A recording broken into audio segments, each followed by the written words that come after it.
আমাদের কুমিল্লার মানুষ অনেক ভোজন রসিক, এই জিনিসটা একদম কনফার্ম। কারণ কি, কুমিল্লার মানুষ প্রচুর খাইতে পছন্দ করে, আর এত খাইতে পছন্দ করে এই কারণেই কুমিল্লাতে প্রচুর পরিমাণ রেস্টুরেন্ট, ফাস্টফুডের দোকান। তো আজকে আমরা চলে আসছি একটা রেস্টুরেন্টের নাম হচ্ছে ক্রান। তো এই রেস্টুরেন্টে খাবারগুলো টেস্ট করার জন্য চলে আসছি। এই রেস্টুরেন্টের খাবারগুলো শুনছি অনেক ভালো, তো ভাবলাম যে একটু যাই আজকে কান্দিরপাড় যাওয়ার পরে একটু ঘোরাঘুরি করছি। ঘোরাঘুরি করার পরে তাদের ক্রাঞ্চ রেস্টুরেন্টে চলে আসছি। আর এই রেস্টুরেন্টটা হচ্ছে কান্দিরপাড় বদুয়া ফুড ভিলেজ বা বদুয়া কমিউনিটি সেন্টারের যে গলিটা, এই গলিটার মানে ঢুকতেই হাতের বাম দিকে খুবই সুন্দর একটা রেস্টুরেন্ট। খুবই ছোট একটা জায়গার মধ্যে এত সুন্দর করে তারা সাজাইছে রেস্টুরেন্টটা, আসলে গেলেই বুঝতে পারবেন। বিশেষ করে তাদের যে কাউন্টারটা দেখতে খুবই সুন্দর লাগে। আপনি যখন বসে খাওয়া দাওয়া করবেন তাদের কাউন্টারটার দিকে বারবার তাকাবেন, কারণ কাউন্টারটা এত সুন্দর করে করছে যেটা আসলে ওইখানে গেলেই আপনারা বুঝতে পারবেন যে কেন বলতেছি যে কাউন্টারটা এত সুন্দর। তো যাই হোক, আমরা যাওয়ার পরে আমরা কিছুক্ষণ বসি আর আমরা খাবার অর্ডার করি। তো খাবার অর্ডার করে বেশিক্ষণ বসতে হয় নাই, কিছুক্ষণ বসেই আমরা ছবি টবি তুলতেছিলাম বা একটু কথাবার্তা বলতেছিলাম। তার মধ্যেই তারা আমাদের খাবারগুলা রেডি করে নিয়ে চলে আসছে। আর এই খাবার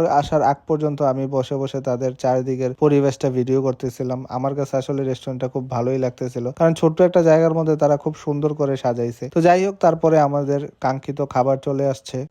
তো আমরা অনেকগুলো খাবারই অর্ডার করি, তার মধ্যে প্রথমে আমাদেরকে তারা পিজা আর হচ্ছে চিকেন গুলা দেয়। তো আমরা এইগুলা দিয়ে স্টার্ট করি, আর সাথে হচ্ছে আমাদের তিনজন যেহেতু ছিলাম, তিনজনের জন্য 3 রকমের 3 ফ্লেভারের 3টা জুস অর্ডার করি। একটা জিনিস আমি বলি, কুমিল্লাতে এই রেস্টুরেন্টটা অনেক আন্ডার রেটেড একটা রেস্টুরেন্ট। এই রেস্টুরেন্টটাতে এত হাইপ নাই, কিন্তু তাদের খাবারগুলো আসলে অনেক টেস্টি। কারণ কি, আমি পিজা আরো অনেক জায়গায় খাইছি, কুমিল্লাতে কিছু নামি দামি ব্র্যান্ডের পিজাও আছে, ওইগুলোও খাইছি, বাট তাদের পিজাটা আসলে অসাধারণ লাগছে আমার কাছে। বাজেটের মধ্যে আসলে একটা ভালো একটা পিজা খাইতে চাইলে আপনারা ক্রাঞ্চে আসতে পারেন। যাই হোক, তারপরে সবাই পিজা খাওয়ার পরে যে চিকেন গুলা ট্রাই করি, চিকেন গুলো খুব মজা ছিল, আমার কাছে ভালো লাগছে। আর একটা মজার জিনিস হচ্ছে, একটা আপনাদের প্লেটার দেখাই। এই যে প্লেটারটা দেখতেছেন, এটা চাইলে আপনারা ইফতারে নিতে পারেন। এই প্লেটারটা কত হবে আইডিয়া করেন তো? খুবই কম প্রাইসে দিছে তারা, মাত্র 260 টাকায় এত সুন্দর একটা প্লেটার দিছে। সাথে আবার একটা মিন্ট জুসও থাকবে 250 ml এর। তো 260 টাকায় আসলে এই জিনিসটা খুবই অসাধারণ। কুমিল্লাতে মনে হয় না আর কোথাও 260 টাকা এরকম একটা প্লেটার দিবে। আপনারা ইফতারে চাইলে এই প্লেটারটা নিতে পারেন, আসলেই খুব অসাধারণ এই প্লেটারটা। যাই হোক, তারপরে আমরা আমাদের সবচেয়ে প্রিয় জিনিসটা, যেটা